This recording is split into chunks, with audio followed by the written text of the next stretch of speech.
It looks like a regular microphone, and that's true. It's plugged into a fancy interface, which is why it sounds so good. Oh man. You know, I used to be deaf. No, I had no idea. Yeah. Really? Yeah. Say more about that thing. Wait, did you start the podcast? The recording has already started and I get to do editing. So I'll get your intro of you, but I used to be deaf is a hot opener. I'm Ramon Lizardo. I'm a physician by training, but I've been in tech for about 15 years. I am the CEO of a company called 911, who, when patients call 911 now, the ambulance come, they see one of our doctors on their iPad. This company is transforming the face of healthcare. But above all, while they're in the hospital, to 6-year-old and a 2-year-old who basically are the joy of my life. Thanks. Owen Muir, and this is the Frontier Psychiatrist Podcast. When I got married, my wife and I were dating. We lived in 2 different countries. We dated long distance and just traveled back and forth for a few months. We put our lives together. One of the things she kept saying is, "You don't listen very well." And I was like, huh, that's interesting.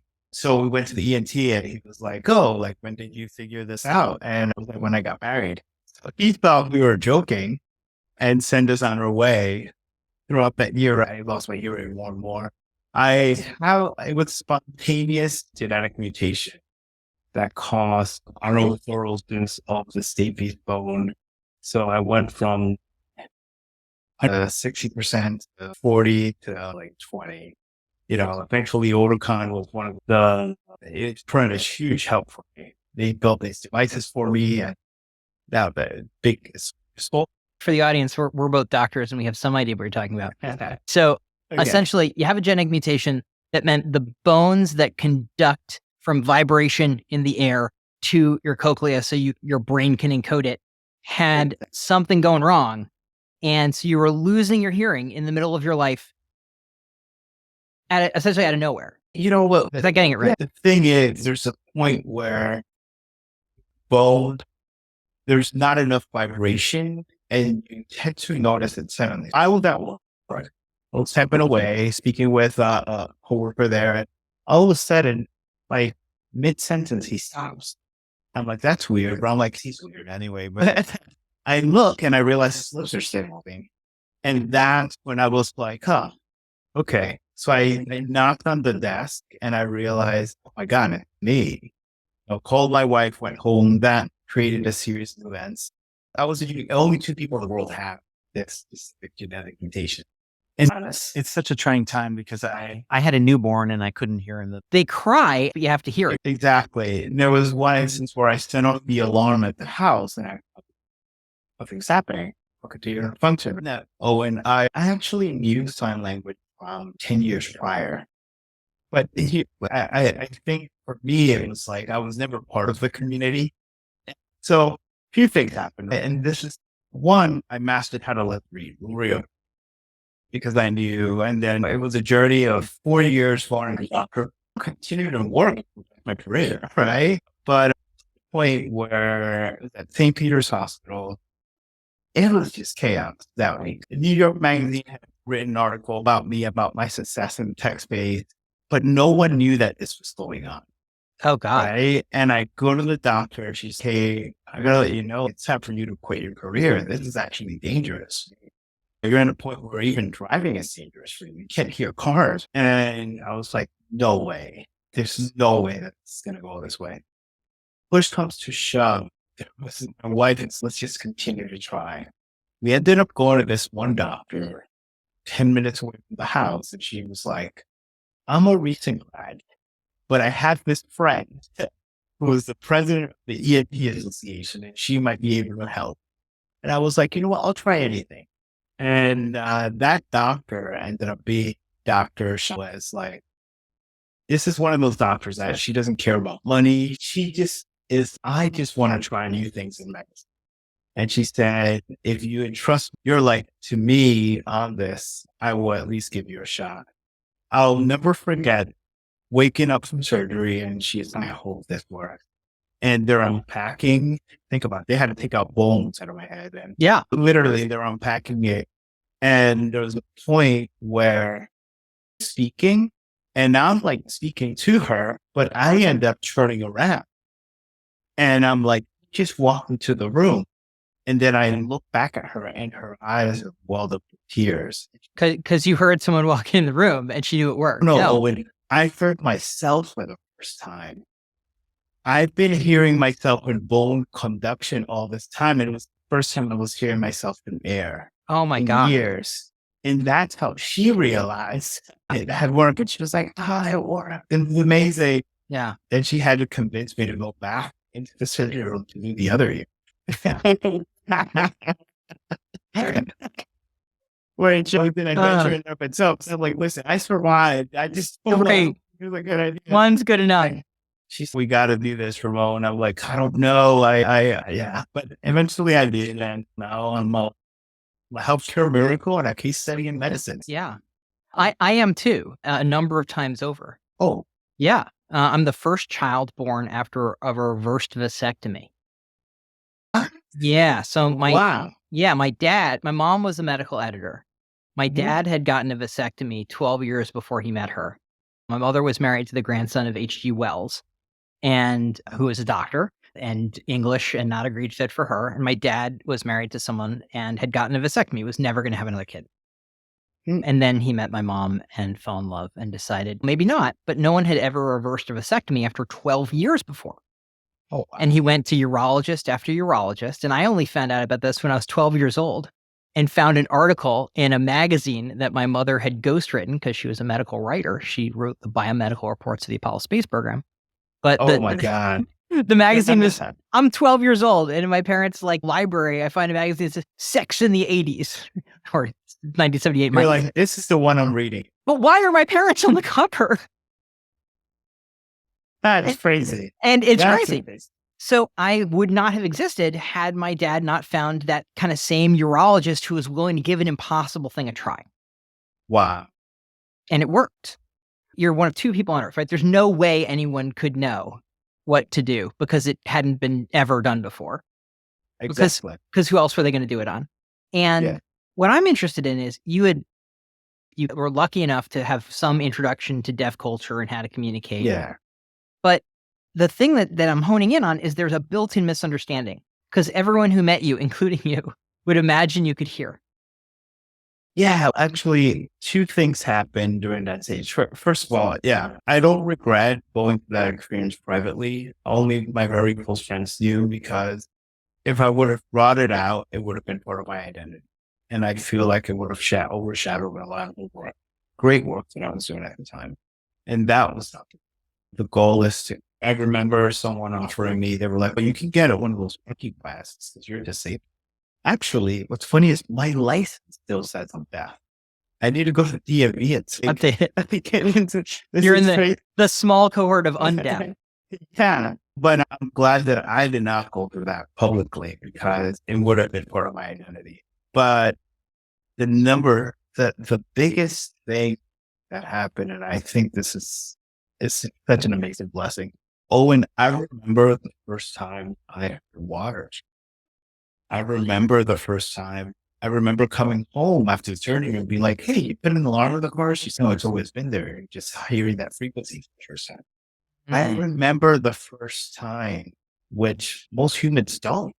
Yeah. Right? So everything became a miracle to me because I'm like, oh, that's what that sounds like. So if I'm understanding correctly, since you had this mutation, you were always hearing less than other people. Oh my God. Yeah. So basically, no, and you gotta understand something. Your brain, here's how I want you to see it, right? I could hear normally for years. Mutation happens. I'm hearing electronically 4 years, right? Electronic hearing, and it sounds different. It sounds robotic, right? Yeah. All the sounds that I knew were electronic. From music to anything. You had heard like the 8-bit version of the world. Yeah. And then post surgery, I remember after the surgery, my wife took me, surgery happened on Mount Sinai, and my wife took me to this Italian restaurant. And I was like, hey, there's music here. And she, yeah, there's music in our restaurant. I'm like, oh my God, this is how people eat. We can't think of the background. So it's those simple things that really just, I don't know, they change your perspective. I just want to hone in on this because my contention for the world is that everybody has some version of this experience where there's an editing of our sensory experience, which is unique to each of us. And you had it because of a thing in your ear, which you can describe and everyone could get. Oh, you had a genetic mutation. You could hear differently. And now you could hear other stuff and it was amazing. And my guess is a lot of the misunderstandings around, say, depression, for example, or any other disability are because we don't have access to the fact that the other person is essentially deaf to positive feelings or blind to the right interpretation, etc., deaf to trust. And I love how you're positioning it. Honestly, that's phenomenal. And as someone who experienced on both sides, oh yeah, that's exactly how to raise it. And one of the things that I learned from that experience is there are things that I don't know or that I can't really empathize because I haven't been there, but I have the understanding now that there might be a blind spot, right? Before, I hung around deaf people all the time. I didn't know what it was to be deaf, right? Right. Like, I remember being on the frame with friends and I'm like, hey, they're talking about us. Hey, friends, my deaf friends would be like, I can't hear them. I'm like, yeah, but I can. Yeah. Well, it's the same way. Like, have that empathy to understand that there's another side. Even though you're sharing that moment with someone, they might be depressed. They might be going through something. And my guess is that kind of the most helpful frame for all of us might be any of us might be deaf to this experience. If we assume we might be missing something profound, then all of us have a better shot of getting it because the assumption that we might not be getting it is actually getting it. For some reason, humanity works in a way where it's like you have to get hit by a car to figure out how that hurts, right? And for some reason, we think that way continuously. And I can even think about moments in my life where I'm a Hispanic person. Most people think I'm black, but relatively successful, right? Living in a wealthy area. And I rarely see racism, right? It wasn't until one of my neighbors put up a Confederate flag. And I was like, holy crap, there are racist people around me, right? Mm-hmm. And then I realized he never saw that in me. He just saw two wealthy doctors of that, right? Yeah. And I just realized, Lee, keep me blinded until it gets you, right? I think that's a great example that I did a podcast a while back with a colleague who he's in the special operations community. And his wife is black, and he's an Arab Jew, but looks white enough that he can pass, right?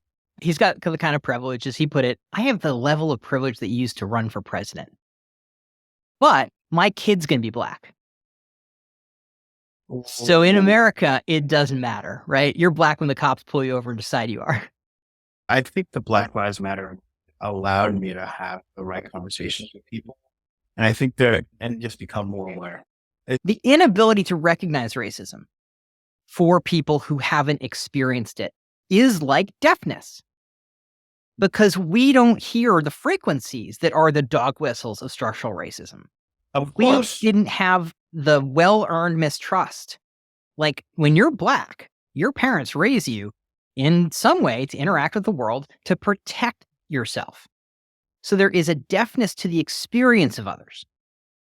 So that's the point I try to bring across sometimes is I wasn't raised in a way where I was aware that this was going on. I feel like growing up life and loss. But the thing is, I've now recognized that there are people that have very different experiences than I do. To the point that now I protect my kids from those experiences. When you say I protect my kids from those experiences, what do you actually mean? Yeah, that's a good question because recently we had a conversation about this.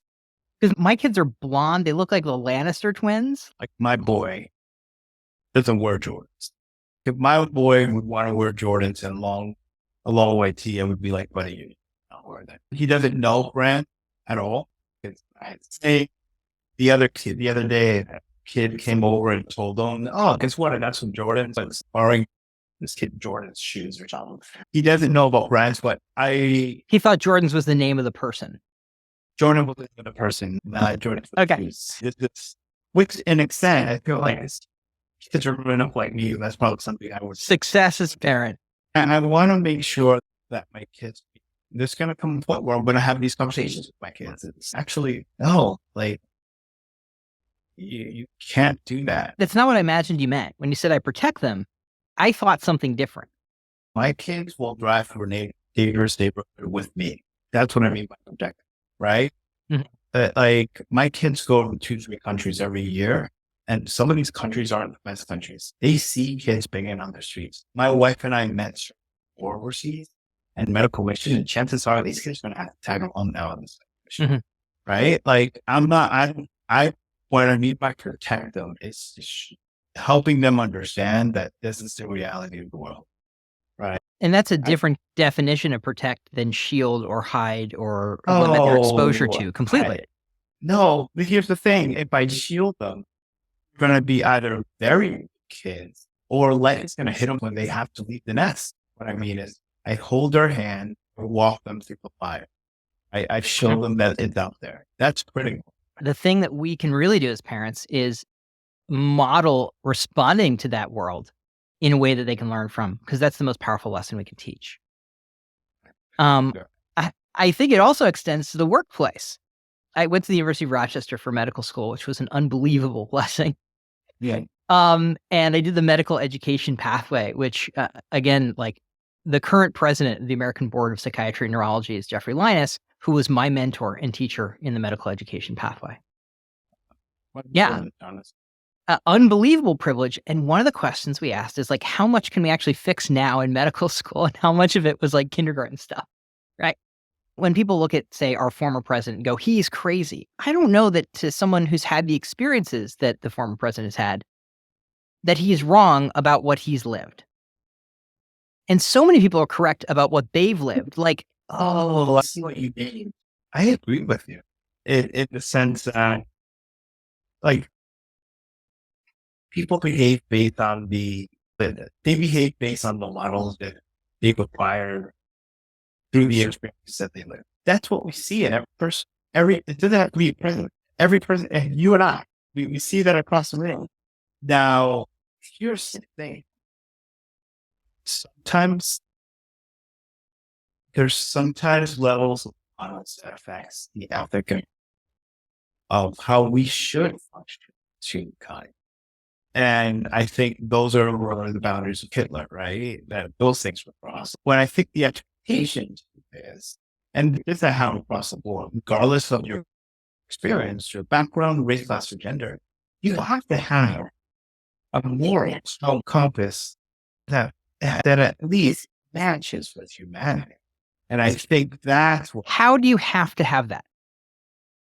Something. You can end up doing a really stupid thing. I agree with you all the time, because obviously. But so my contention is that I want everyone to have a moral compass, and some people don't, or have different ones, or don't have the experiences that the compass. Like if you take a real compass and you put it near a magnet, it goes off. Okay. And if you grow up with your moral compass next to some weird magnet, it's going to be off. And so my question is, when we're thinking about, say, the culture of medicine, which we have some impact on because we work in it, how can we make sure we're getting like the weird magnetic fields off of the moral compass of our profession so that whatever people have internally can actually be pointed at some kind of true north? And how do we create a culture of true northing? I'm going to give an example from the ER for my time, and I want you to run with it. Okay. Cool. I was an attending in the ER I was working in as a psychiatry attending, but I was emergency medicine appointed also. Oncoming doctor came on. There was a patient doing handoff. There's a trans-identified patient in the waiting room, and I used their chosen pronouns, and the incoming attending did not. And they said, look, it doesn't matter in here. It's just us. And I said, no, it's not. It matters a lot. That's a vulnerable person. And if we fuck it up in here, they're going to know, and they're never going to trust us, and they're going to be right to never trust us with their care. I don't know who on this team has that experience, or might, or will, but somebody in the room has had some very personal experience with what we're talking about. So your assumption that it's just us isn't good enough. And that was my last shift. I reported it to senior management. I had a supervisor in that same hospital who transitioned later and was and is a leader in the field. But I learned over and over again that it's just us is almost never true. Because someone in the room is deaf, someone in the room is trans, someone in the room has whatever problem you're being dismissive of. And there is a moral compass thing that I only had the privilege to speak out about because I happened to be the attending at the time. It's funny you mentioned it. Here's what I feel like as I've gotten older, I basically have mastered on learning much. Because everything that I learned my last 30-something years of my life, I've gotten wrong. But I continue to unlearn. One of the things that I learned for sure is the more I read and expose myself, the more aesthetic I can become, and not only a better leader, just a better human. My son reads everything, right? Or I share with my son, like literally, my son, like the other day, this kid is 6. So Dad, let's review your board. These are your board members. So who are your investors? And I'm like, okay. And then Dad, who's the investors, boss? That's what I want to know. And Good question, 6-year-old. This kid is 6, right? Because that's just who he is. That learner spirit we should always have at whatever age, and expose everything. My bookshelf is filled with biographies, and it's just an opportunity for him to be able to learn. And me sharing stories, which eventually he's going to realize. For sure. There's a tension built into being a biographer. Yeah.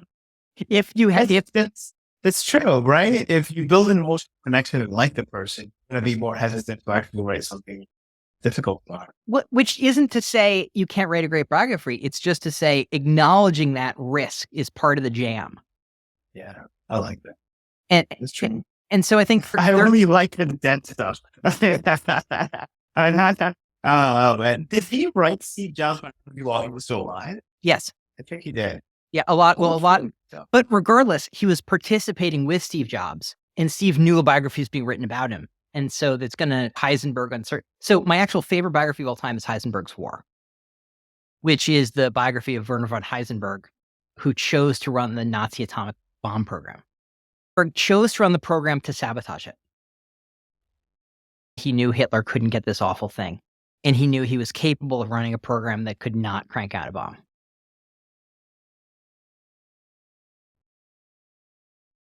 You know what's fascinating about history is that we're able to read it through different lenses, and we will never be able to know. Actually, here's the thing: if my life was more documented, like some celebrities are, right? Yeah, and I was able to read about my life, right? I'm pretty sure I would have a very different perspective of myself.